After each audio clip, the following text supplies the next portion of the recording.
जिंदगी की असली लड़ाई अभी बाकी है। अभी मेरे सपनों का इम्तिहान बाकी है। अभी तो नापी है मुट्ठी भर जमीन हमने, अभी पूरा आसमान बाकी है। नमस्कार बच्चों। तो वो घड़ी आ गई जिसका आप सबको इंतजार था। जी हाँ, कल आपकी 7 मई है। सबके मन में होगा कि सर पेपर कैसे अटेम्प्ट किया जाए। बच्चों, इस वीडियो को पूरा देखिएगा तभी आपको पता लगेगा। एक परफेक्ट स्ट्रेटेजी मैं आपको बताता हूँ।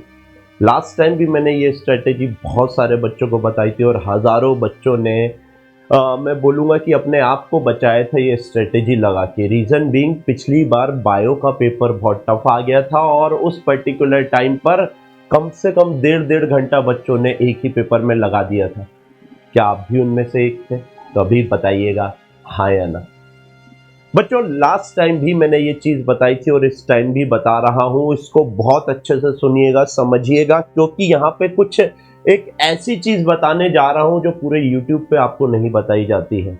हर बार आपको कहा जाता है पहले बायो का पेपर अटेम्प्ट करें, फिर केमिस्ट्री, फिर फिजिक्स, है ना। फिजिक्स वालों के साथ इतनी जास्ती नहीं बेटा, मजाक कर रहा हूँ, ठीक है। एक्चुअल पैटर्न यही होता है, ठीक है।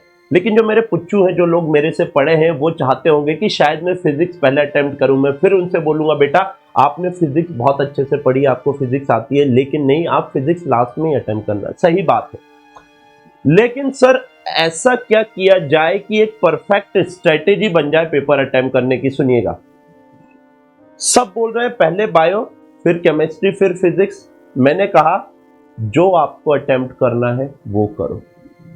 कोई लोड नहीं होना चाहिए पेपर अटेम्प्ट करने में। आप चाहते हो पहले फिजिक्स अटेम्प्ट करना, आप फिजिक्स अटेम्प्ट करो, फिर केमिस्ट्री, लास्ट में बायो करो। जैसे आपको करना हो। वैसे जो आइडियल पैटर्न है वो आपका बायो, केमिस्ट्री और फिजिक्स का ही है। लेकिन एक बात ध्यान रखना और इस चीज को बहुत अच्छे से सुनना, सीखना और समझना। अगर आपका डिजायर्ड टाइम से 20% टाइम ज्यादा लग रहा है किसी भी चीज को करने में, तो सेक्शन चेंज कर देना। सर ये क्या बात हुई? जस्ट फॉर एन एग्जाम्पल, आप 40 मिनट में पूरा बायो का पेपर करने के सक्षम होते हो। 40 मिनट में अगर आपको दिखा कि 40 मिनट हो गया और आपके 90 में से 60 क्वेश्चन ही हो पाए हैं, तो मैं बोलूंगा 5 मिनट या 10 मिनट और दो, 20% टाइम ज्यादा दो, यानी कि ऑन 25% ले लेते हैं। 50 मिनट तक आप बायो का पेपर सॉल्व कर सकते हो, है ना। 50 मिनट में भले ही 70 क्वेश्चन हुए हो, 10 क्वेश्चन के लिए आप बायो का पेपर रोक देना।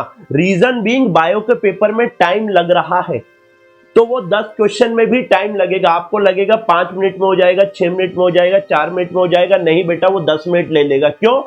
पीछे के क्वेश्चन ने लिया है तो आगे के क्वेश्चन भी टाइम लेंगे। एक सेक्शन ऐसा बनाया जाएगा जो टाइम कंज्यूमिंग होगा। वो कोई भी हो सकता है, वो फिजिक्स भी हो सकता है, केमिस्ट्री भी हो सकता है। आपको नहीं पता, आप रियल टाइम में जज नहीं कर पाओगे।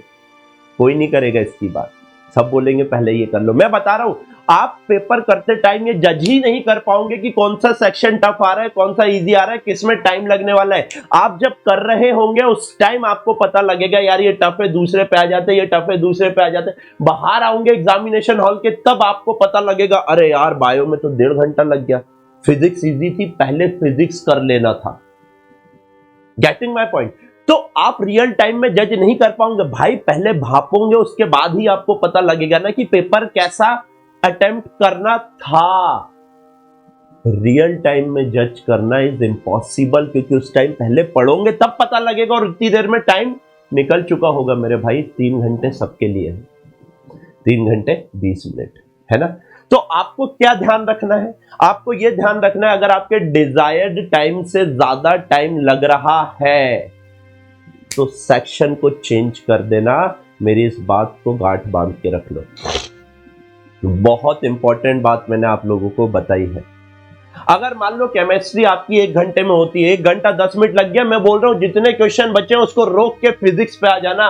एक सेक्शन ऐसा होगा जो टाइम खा रहा होगा, वो कोई भी हो सकता है, कोई भी हो सकता है, कोई भी हो सकता है। इस बात का आपको बच्चों ध्यान रखना है।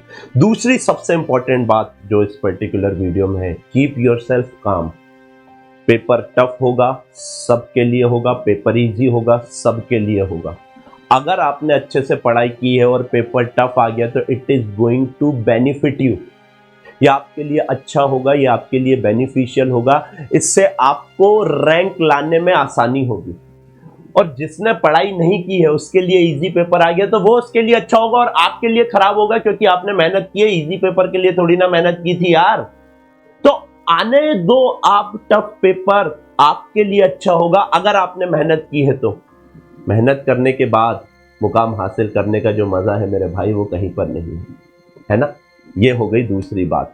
तो पेपर टफ है या इजी है, दोनों के लिए होगा, इस बात का ध्यान रखना। तीसरी बात मेरे भाई, pre assume the worst case scenario. पहले से आप मान के चलो कि कल का दिन आपके साथ बुरे से बुरा हो सकता है।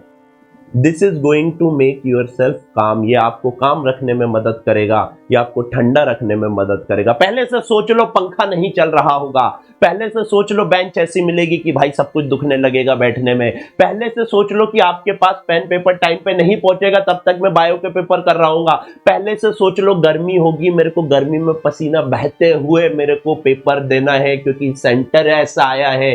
पहले से सोच लो आप शायद पहुंचने में लेट हो सकते हो, इसलिए आधे घंटे पहले निकलो। पहले से सोच लो बच्चों, जो जो हो सकता है वो होकर रहेगा, लेकिन आप वहां से निकल के पेपर को फोड़कर आओगे एट एनी कॉस्ट।